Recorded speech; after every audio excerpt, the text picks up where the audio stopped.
Namaste. Welcome to Pinaki Gangopadhyay YouTube channel.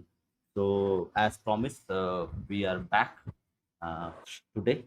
Due to some technical issue and data, we could not do the yesterday's live stream. So, we are back today as promised, 9 p.m. So, Namaste, Pinakida. Namaste. Uh, we already have a few comments from the audience. As you all know, that BJP has won a landslide election in West Bengal, and people are calling this the Independence Day of West Bengal. So, what do you mean by Independence Day of West Bengal when India became free in 1947?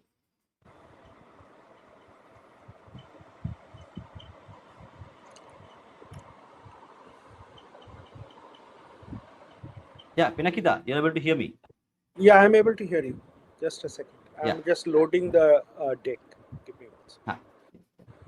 So today, when Pinakida is loading the deck, so today we are going to do a detailed post-poll analysis of election results. So that would include a lot of new data which has come up.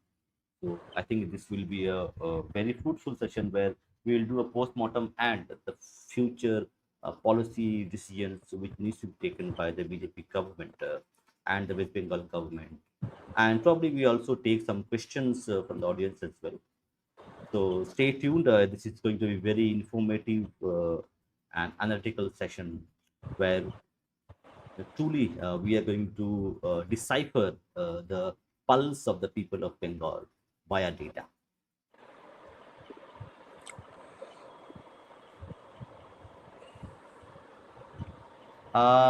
Anirban, till Pinakita is loading the deck, could you highlight the Narendra Kumar's comment on English newspaper? Mm. Okay, we have the deck. Yeah, yeah, Yeah. Pinakida, please. So, thank you everyone and good evening. So, we are getting started with a very different kind of a conversation today, and this is the conversation is basically around the narrative, which is not reflected in the numbers. Okay, so Bengal's civilizational uh, leisure, which we are calling it, but it's the narrative beyond the numbers and a structural analysis of how that pole rupture happened. Uh,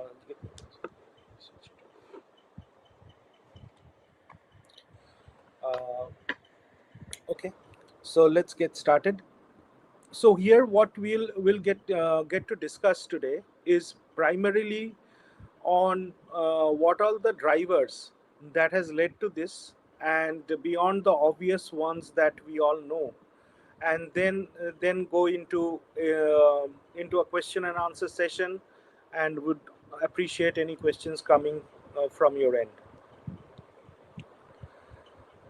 So the structural statistical reality today is that BJP stands at 206 seats and Trinamool as 81. Congress 2, Humayun Kabir 1, 2, both won by the same person. So left 1 and ISF 1. The thing is, out of this 81, almost 39 are Muslim candidates, and two Congress candidates who won are also Muslim candidate. Humayun Kabir 2 seats Muslim candidate, left 1 Muslim candidate, and ISF 1 is also a Muslim candidate.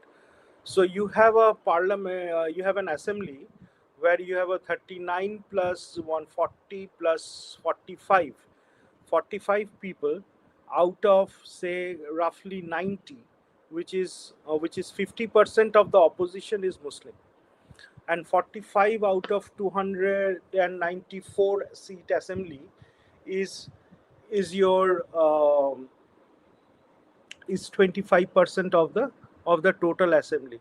So that's a huge mandate that the Muslim community has won. We have always thought that the Hindu consolidation has happened, But at the same time, we have overlooked the fact that Muslim consolidation has happened, not directly reflecting in the number of Hindu candidates fielded by the TMC, but in the Muslim candidates fielded by the TMC. So what has happened is that the math has broken. The majority consolidation plus divided Hindu vote is no longer a mathematical sufficiency, because we have the politics of Bengal has always banked on the fact that Hindu votes are not consolidated. But this time, Hindu votes have consolidated in a very huge number across the North Bengal, Jungle Mahal, urban centers. And the myth that has been broken is that narrative of Bengal as surrendering to Delhi has completely failed, because with the trust deficiency that the political parties in Bengal has always shown in or kind of peddled in terms of the Delhi, this has not worked well with the people in Bengal today. The part that I'm very interested in is that beside these numbers, these numbers tell a story, but these numbers will change. But this is the most historic uh, election, I would say, after 2020, after 2014, because in the last 22 years, sorry, 12 years, we have not seen such a huge mandate coming our way, or when I say our, means BJP's way. And this is a mandate in favor of the nationalistic emotions that Bengali people have kind of kept it at the back burner, but now it is at the forefront of all this. What this election has done is that it dismantled the old system of a romantic Bengali era, of Bengali cultural era, where culture was without power, intellect was without enforcement, welfare was without dignity, and Bengal pride was without security. So these are very, very important cornerstones of any if we want to if we wanted to change it. The change really is in these four areas. That okay, we need the political power before we exert our cultural power and soft power. As you have seen, that India becoming economically strong first, and then it has started a lot of these soft power initiative across the world. Second, without intellect, without enforcement. So we have Bhadralok, and the intellectual class of Bengal has always been a kind of a Upadeshta committee, or kind of in that zone of non-execution and non-enforcement. But that intellect, when it is being governed by some other people who are intellectually not capable of handling the governance, it becomes a huge gap in execution. Thirdly, when welfare schemes are rolled out, it is rolled out without a dignity, without it is just a vote becomes a vote. It has become a vote bank politics for every party. So that's another thing that has broken, because welfare schemes, although there were a lot of welfare schemes that Mamta government has put in place, but that wasn't enough to override the dignity that the people of Bengal has lost, especially the women.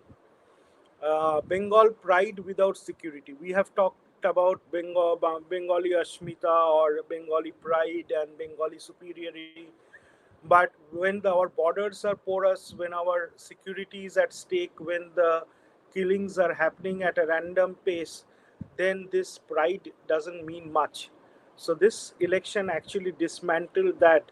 We prioritize security over Bengali pride, because Mamta Banerjee was trying to peddle that again with saying that their Bengali pride and these people coming from outside Kolkata, Bengal, cannot be the masters of Bengal. So no one wanted to be the masters of Bengal, but we have to make sure that the security happens. So what this new system is actually doing or talking about, it is creating a culture-backed state power, So this state power culture backed, when I say it is the Sanatan Hindutva culture, this is the land of the Hindus primarily, and here the Hindu ethos or Hindu philosophy should come at the center stage. This has happened in this election. Intellect has been paired with enforcement and borders and other areas where people actually has taken this up very seriously. Welfare is not based on, will not be based um on this vote bank, but on equality, justice, and economic disadvantage.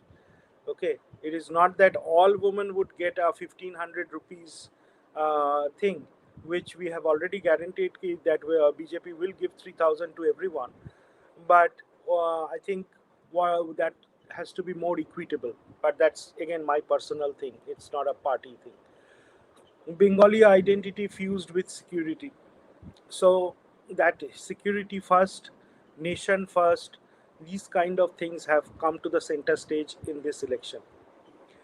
So Bengal has actually not become less intellectually, but Bengal has become less romantic, as I would say, because we have moved out from those Pathonatica and those street plays and music and song and all the artists coming from different parties and performing on stage and gathering vote and garnering vote. So those kind of things have kind of, we did not see this time.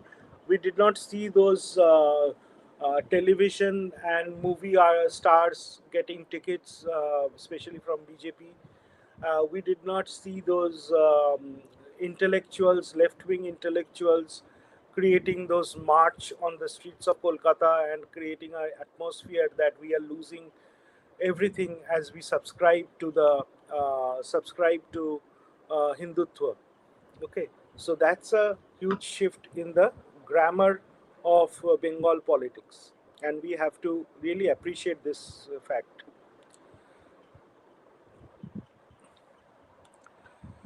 So secularism, we have so Bengalis have actually suffered because of that word secularism a lot more than the rest of the country, because the secularism was not inside in our original constitution. It was introduced by Indira Gandhi during her the period of emergency. So that secularism, and then the avalanche of this left-wing intellectual has actually created a secularism which was kind of taking like the talking about the nostalgia, the Bengal's glorious past, Tagore song, our food, our poetry, and the result was Bengal slowly lost its demographic and territorial security, and we have been blindsided actually politically and intentionally with these and festivals and sports event that actually occupied the imagination of Bengalis for far too long. And this entertainment driven abstraction or entertainment driven distraction of people has been called out this time, and people have not bought into that, and they wanted the real thing to happen on ground. So territorial secularism is now what we will see, where it is driven by numbers, police, borders, land records, and local power. Equal law, equal citizenship, and equal protection. So there is no discrepancy, no discrimination, and no taking that softer route, saying, "Oh, you guys are kind of the elite. You guys sing Tagore. Every guy, every household in Bengal has a singer as an artist, and all those things." That actually did a lot of harm to us over a period of time, because that itself would not have done harm, but since we relegated the governance of the state to people who, who has actually broken our trust. So that's the problem there. The thing that is that today the old Bengali people used to be content if their piece was published as an editorial in a newspaper, in a magazine, and all that stuff. But today the Bengalis are checking the voter list. So the checking has changed the dimension. The checking, we are not content with the editorial pieces anymore. We are more on the Instagram, on the Facebook, on creating, supplying data than the huge amount of data that has been cropped up by different individuals during this election time, uh, capturing, I mean, showing what people had said in the past, what their performance is, has always created a narrative. And we actually ran a campaign saying Nir Mamata Sarkar, where we structurally showed how Mamata government had failed in all the areas of governance. The voter realized that culture without power is fragile. A culture without power becomes a museum material, and a civilization without what I would say, will becomes memory.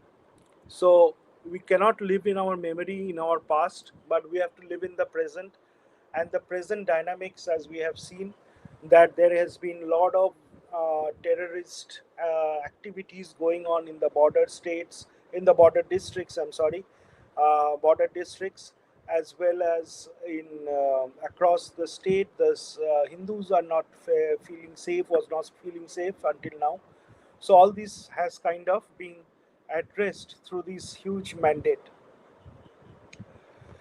Now the moral authority loss and sustaining a political asymmetry. So this asymmetry is a very, very important subject that I want to draw your attention to, because what has determined the fate of Bengal till now is that the consolidation of secular minority. They come in the garb of a in the with the facade of a secular minority, but basically they are totally religious and totally fundamentalist forces. They come with us that okay, we are a minority, and identity welfare. So because they are a minority, TMC government actually promised them that they will give them OBC reservations, the Muslims or the OBC reservations, I think, which was finally turned down by the court. But that was one of the big promises last time. Fear is human right. So that's another thing that has actually done us a lot of ill over the past years. Minority context, and Hindus were made to be ashamed of their Hindu identity. Consolidation is communal, that's what they have been telling us. Identity is majoritism, and fear is dismissed. So Hindus can have fear, that part itself is dismissed. Yeah, we have seen in lot of pockets in Muslim dominated areas in Kolkata, even in Kolkata, I would say, that chunks of Hindus feared that at a flashpoint, their life can become a huge, or is at a huge risk. The Bengali Hindus did not vote against equality. What they did is they voted against the asymmetry, this imbalance of power. The regime assumed that Hindu population accepted this arrangement. They were wrong, and this mistook Hindus' patience as content. So, what Hindus showed there as being more accommodating, more and less vocal, so it was taken as a weakness of the Hindus. And this time, this vote has actually turned that thing upside down and said, okay, we are happy to give you equal rights as a citizen, as the constitution who guarantees, but at the same time, we cannot live as a second grade citizen being a minor majority in our own country.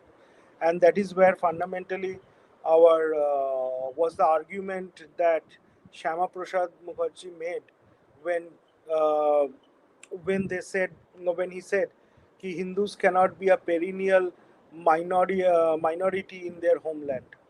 So this is a very important aspect that we had dismantled this time.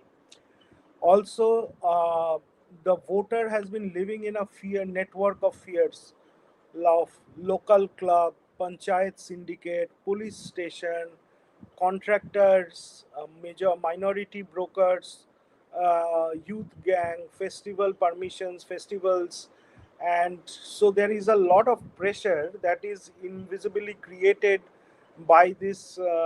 Even this is where the Hindu-Muslim divide actually breaks. It happens even in the Hindu-dominated areas as well, because TMC had bred a culture of decentralizing the fear network, and they have managed to run a parallel state at every neighborhood, I would say, where few people call the shots, and that is this vast network of thousand mini states controlling our everyday life.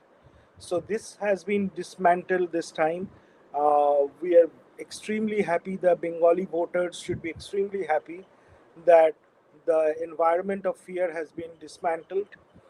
uh, so Bengal just did not defeat a party. I would like this to be one of our themes for today. Is that Bengal did not defeat a party. Bengal defeated thousands of small thrones. You know, all these neighborhoods they had their own kings, and the king had few of his own generals who would run riots across that neighborhood. So this time, this change in government, I hope this will be taken up very seriously. That there is only the rule of law and no party rule that will dictate any party rule, in the sense ki there will not be these small gangs which will control the people's voting pattern, or control whatever people are supposed to do in their own right mind.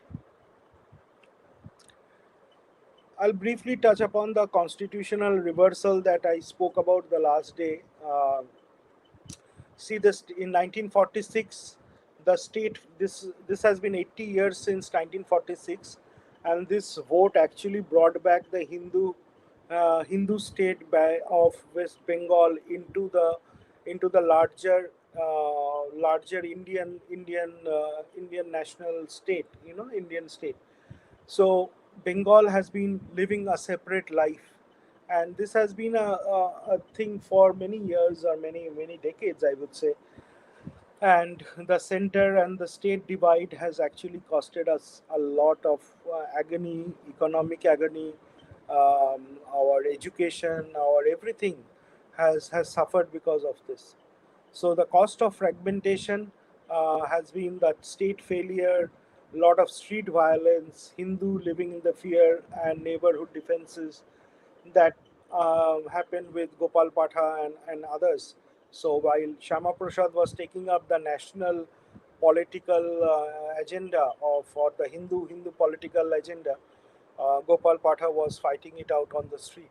So that is an area from 1946. Excuse me. In 2026, the arrival of consolidation, democratic assertion, state capital via ballot, Hindu mandate, and institutional security. So these all things are actually on its way to come as the new government forms. The reversal of 1946 is not retaliation, it is building more stronger institutions that can help people to live in West Bengal with pride, with economic freedom, with freedom to life, with freedom to speech. Even if you recall, a simple cartoon actually landed a professor in Jadavpur in jail, making a cartoon of Mamta Banerjee back then. But today, you see the number of memes that have flooded the Facebook and all social media. So she's now totally powerless with that, and this is the meme culture is not great in it by itself, but again, that freedom of expression is there. So in that context, we can say, okay, it's a improvement. Okay, so the refugee mindset transition from a trauma to a state level force. So we have, say, from 1947 onwards, Hindus primarily living in the East Bengal actually came with a refugee mindset, and that again accentuated in 64 as well as in 71. These three episodes, and again the continuous coming of Hindus as refugees to Bengal, as Bengalis could not come out of that, Bengali Hindus could not come out of that refugee mindset. So this is one good uh, setting the record right, that okay, we are not a refugee in our own country, we are the rightful descendants of this piece of land. And decades of absorption into left unions and clubs and TMC patronage has also all made it, that circle of trauma bigger. The CAA acted as a catalyst and reopened that conversation, you know.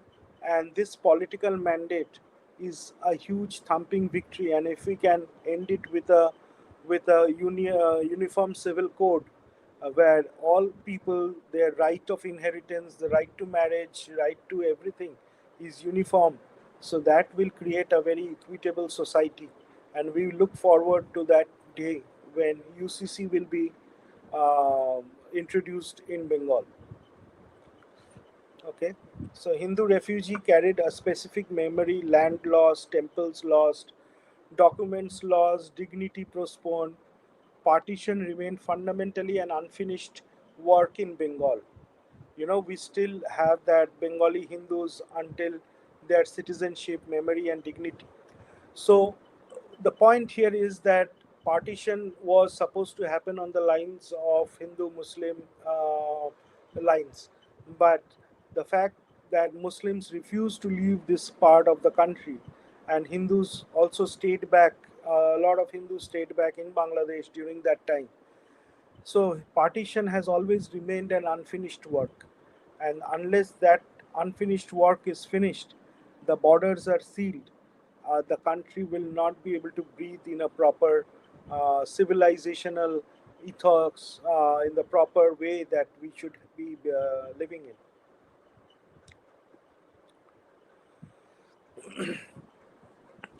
So, uh, see, the left taught politics through the class.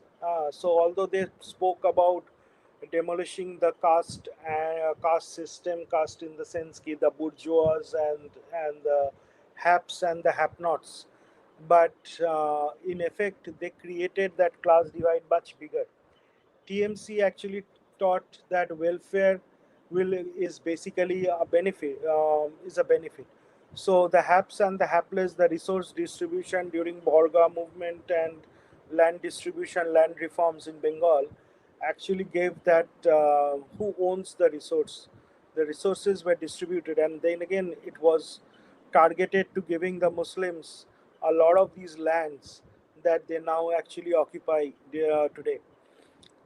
TMC, on the other hand, thought that okay, benefits, they wanted to buy out their votes through giving out these benefits and beneficial schemes, instead of strengthening the hospitals, government hospitals, government facilities, recruiting doctors.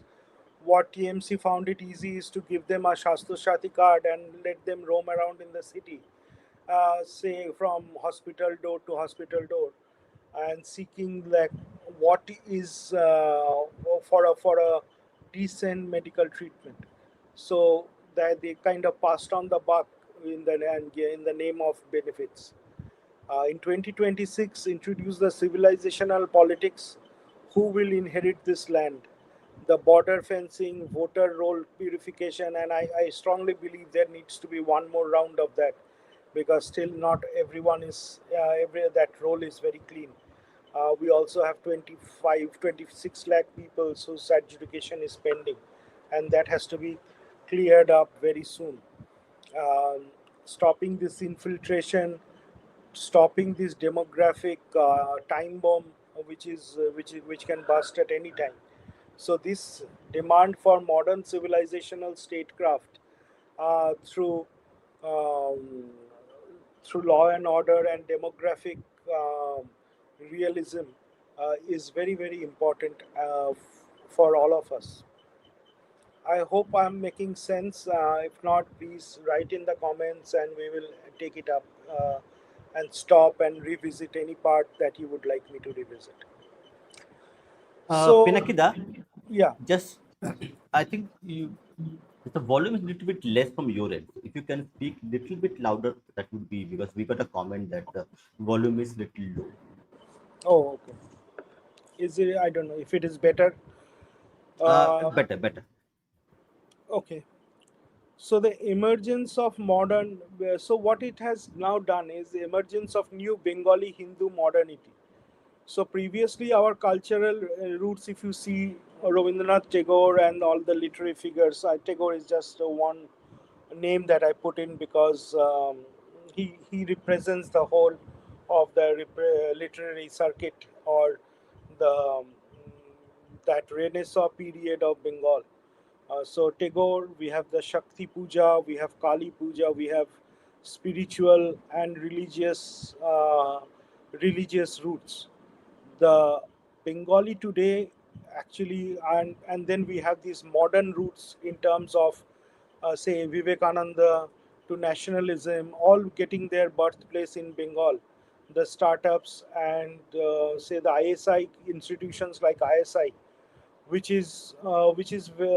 was actually being uh, so ISI is the model that US actually copied from, and their own statistics department runs on the models that Prashant Mahanavish has created at that time. So now things have changed, but that's where they started their journey. So startup and constitution. So the new Bengali is a Bengali Hindu, intellectual and rooted, modern and dharmic. So these all things are not mutually exclusive. These all go hand in hand, and as we become more continue on this journey, so we need to think ourselves in these frameworks like Bengali Hindu, intellectual yet rooted in our past, modern and dharmic. So all these are needed, and again scientific as well. So historically, Bengal modernity was secular left, English educated, and embarrassed by Hindu political identity, all of that. BJP's victory signals that Bengal no longer has to choose between its cultural soul and national strategic power. It will integrate them. It will. There is the both can coexist, and that's the message that is very important that we deliver today.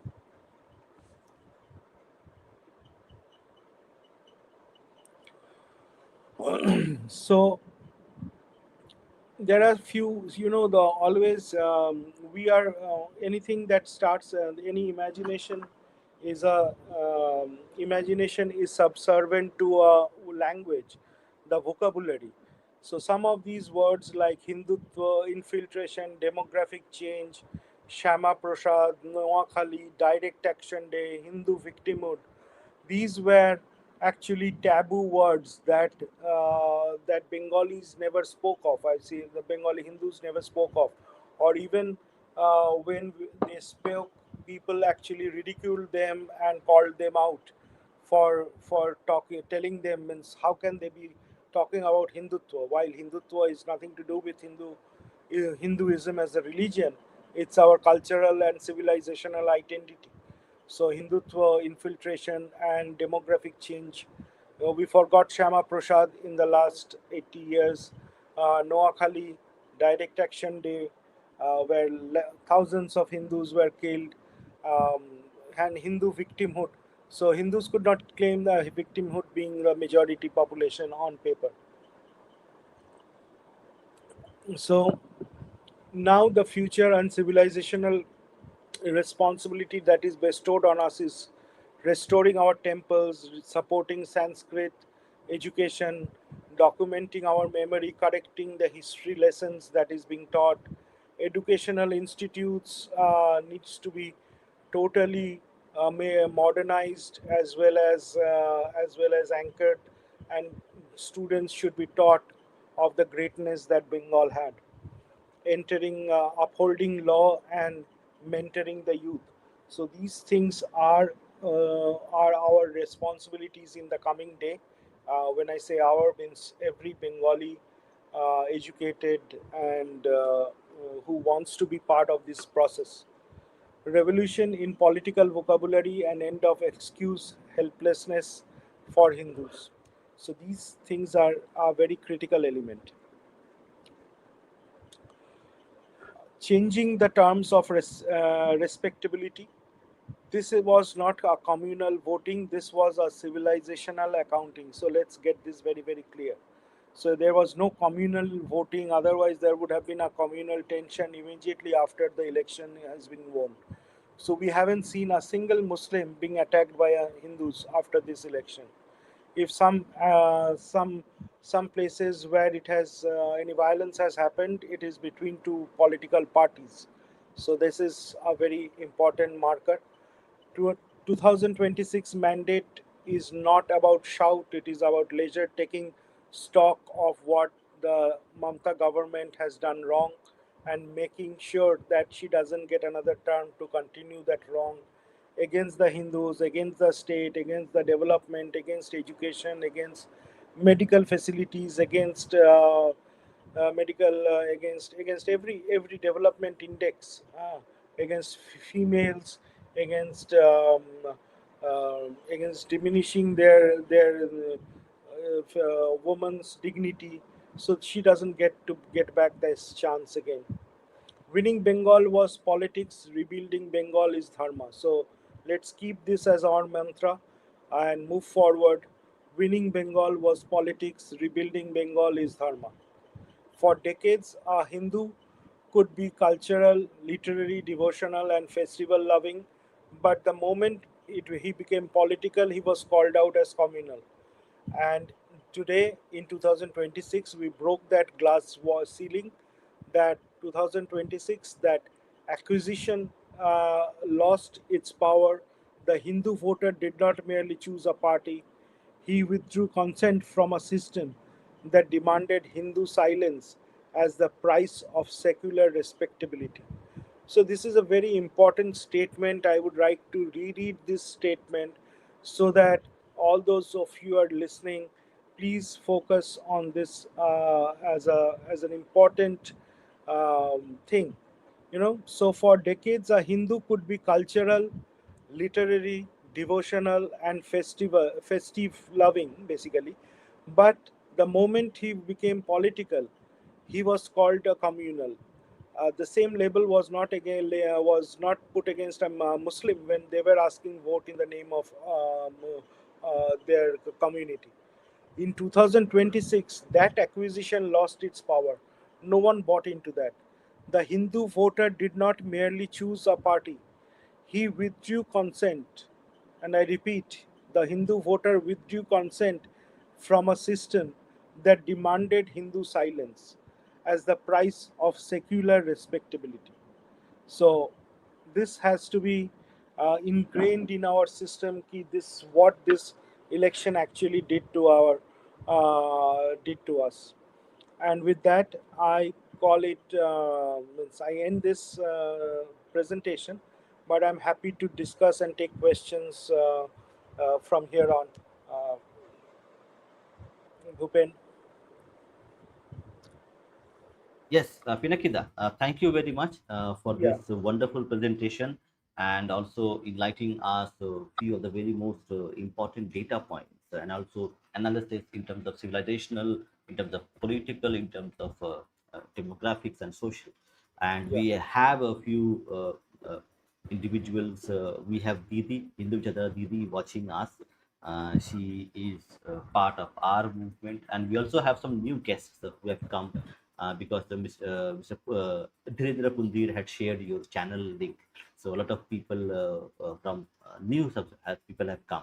So okay, Edwin, I would ask to can we go through the questions that are there So because there are few, I think three or four important questions are there.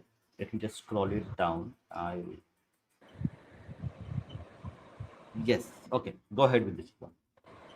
So let me read. Let me read it out for the audience who are listening to this, because a lot of people listen to rather than watch it. So Retrowave, our subscriber from NavaVimarsh, is asking, what are the challenges that BJP would face in dismantling, co-opting the existing corrupt establishment and Bhadralok ecosystem in West Bengal that usually leads to bad governance? Yeah, very, very good question. Uh, the challenges is resistance to change. You know, there's the people as they people are normally resistant to change, resistant to new system of operations. But if we have a strong leadership, if the governance system is more procedural and more process oriented, then this dismantling is possible. There has to be well defined SOPs for everything that we would like to do going forward. And there are a lot of BJP would face in dismantling and co-opting the existing corrupt establishment. So that's a problem, because you know this the fringe elements in all the parties kind of keep shifting. So they were with Congress one point, and then with left, and then because they are the benefits, economic benefit seekers of any system, so they make the system corrupt. And it is through checks and balances that we'll have to ensure that this doesn't happen. And Bhadralok ecosystem is that, you know, the silence educated yet silence preferring breed, which is not not into governance but into criticism, not into taking ownership, but just being on the edges, and avoiding ownership and talking about as a criticism.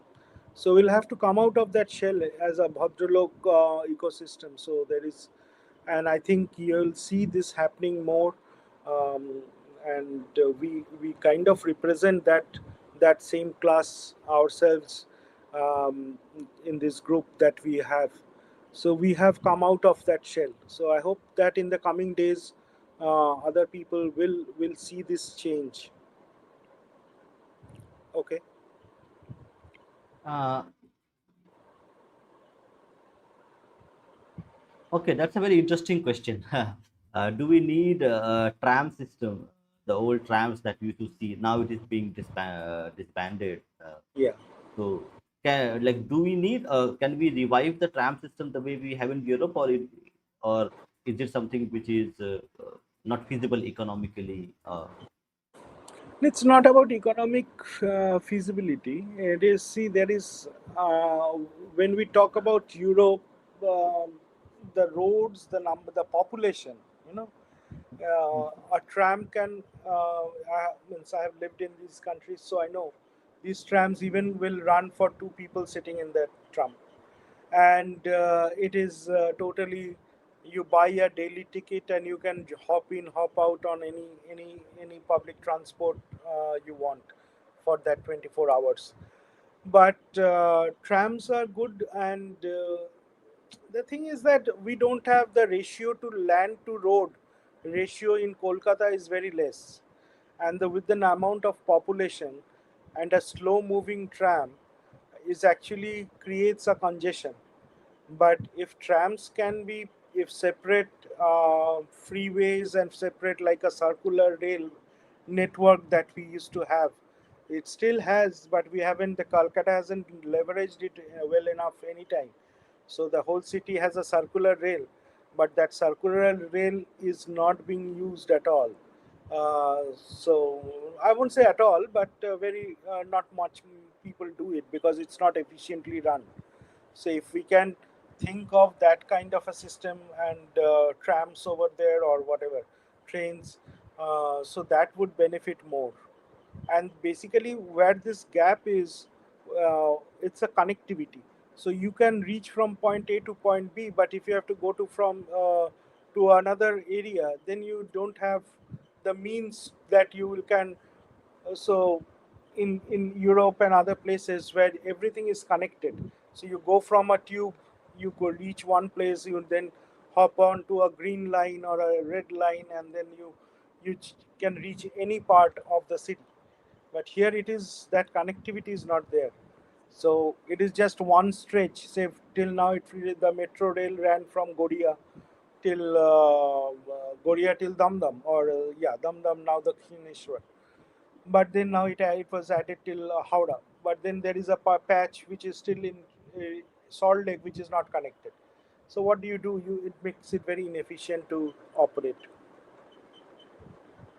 Yeah, so let me chip in few words on my end as well. So the trams in you see in European countries, they are not they are for tourists who are visiting the places. They are not a mass moving transport system. So it's a kind of a, we say, a nostalgia which trams have because of low population density, and they have better infrastructure. In Kolkata, in some places like Dalhousie and other places where you can maybe let's say in Victoria Memorial, you can run a tram as tourists come there. So, but not as a mass transport system. So it is not feasible right now. Maybe later when Kolkata has a lot of investment, it will come in with the BJP government, that it can be revived, but not currently. It is not possible. Yeah, put that question. That's a very yeah. So now we have a new subscriber, Mr. Narendra Sharma. Thank you for coming to us. Thank you for subscribing to Pinaki Gangopadhyay channel. Uh, so he has a question that do we have any nationalist English newspapers widely read in Bengal? And that is Yeah, actually nationalist in the way it means, not left leaning, or we will say Unupranito media. unfortunately, yeah, there isn't any nationalistic newspaper in Bengal, but Statesman kind of does a balancing act well, better than others, I would say, um, in terms of impartiality.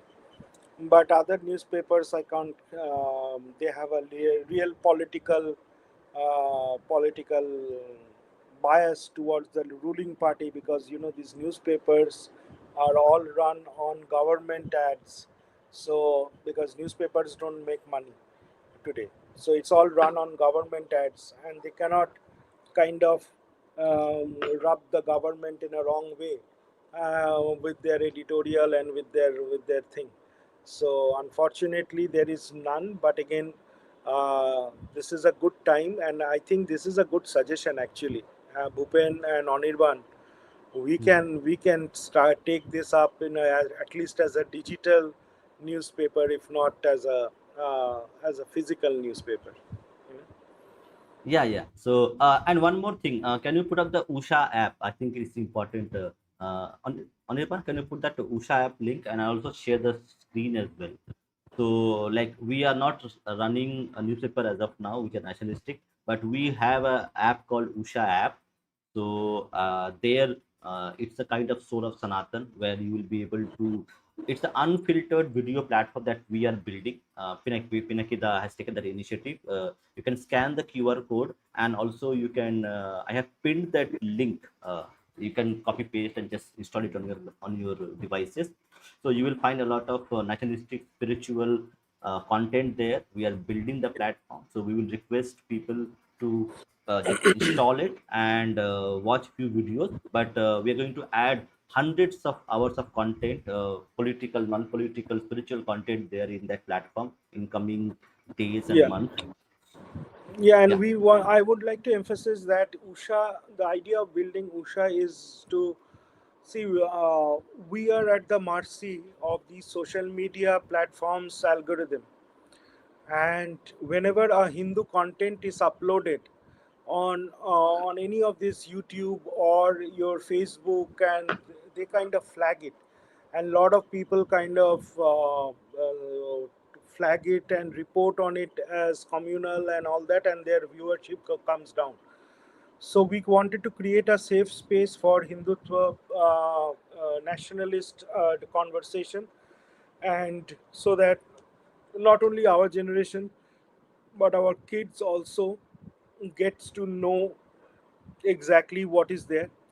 The good part of USHA that we have done, and sorry for me saying it good myself, but the good thing that we have done is we created a AI engine trained on Sanatan Dharma. So it's a Google, or sorry, it's a Chat GPT. Think of it like a Chat GPT, but it's our it reports, or it output is flavored, or inferences are drawn from Sanatan Dharma text. We have trained models on that, and that would be a huge game changer for your younger generation who would like to connect and has these lot of questions. So it is also your coach. It's a guide. It's called Maharshi AI, Usha Maharshi AI. So you'll find that on the app.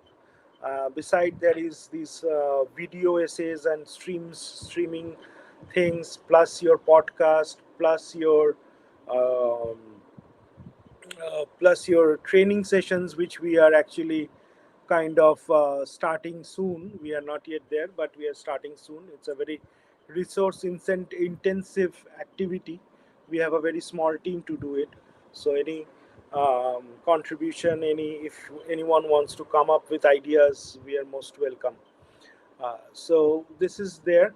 Uh, okay. Yeah. So this is a question from Barbarika. Asked, how does BJP plan on keeping out the goons from entering their ranks? That's a very legitimate and real question, which happened Yes. in 2021 as well. So, Yes. Pinakita. See, I think our state president Shomik Bhattacharya has been very categorically in saying that we are not going to take anything unfiltered. So there would be lot of filtration process. Obviously, it's a party. You cannot stop a person from joining a party, but that joining has to come through, especially in the leadership positions as a cadre. I don't know how you can exercise that control, but in the actual leadership positions, there will be a lot of filtering process, and the word that he used was they have to come through Agni Pariksha. So I hope that these bad elements burn out in that Agni Pariksha. We will take one more question we have regarding DA, and then we'll wrap up our stream for today. Admin, could you put that DA question, which is that's a very important question because, yeah. So we have Anand Gangwar. I think he is also not from Bengal, but very welcome to join and become a subscriber. Thank you very much. Do share our content. Do ask request people to subscribe so that we can get the authentic news from West Bengal. He is asking, sir, I want to know about the implementation of Seventh Pay Commission. Yeah. Is it possible to implement it within 45 days? Jai Shri Ram, Jai Shri Krishna, Jai Shri Ram. Yeah, so Anandji, this is possible and absolutely possible, and it is a commitment from the Prime Minister himself. So to implement it within the first 45 days. So yeah, absolutely, we'll be doing it, and you'll see it as one of the first few cabinet decisions that will come out. We'll take one more question, which is asked by Slevin regarding the propaganda and fake news spread by TMC aligned media and channels regarding rigging and other things. Can we get that? Let me see. Yeah, I got that. Okay. Put Slevin's question there. I'm just putting it on the private chat. Just put it there.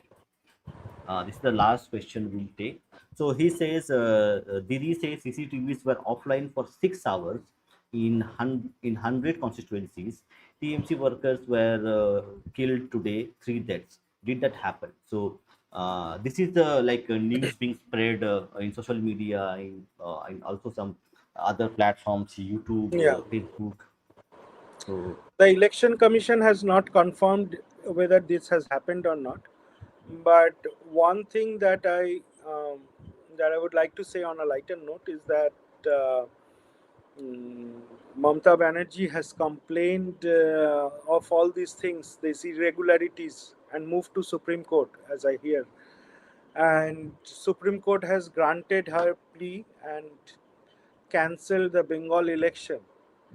You know, and has there will be a repoll of the entire West Bengal election in 2031. So that's all we can say. So election commission and Supreme Court agreed that there will be a repolling on 2031. So just 5 years down the line. So all these things will be sorted out, I guess. It's always yeah, crying foul after a losing, being a bad loser.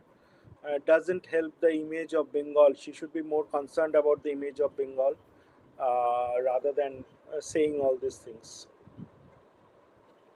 thank you, Pinakida. We finish Yeah, on a lighter note, on a yeah. very, very political meme indeed, political meme which is Actually, going around. this came from one of my friends, so credit to him. Yeah, Yes.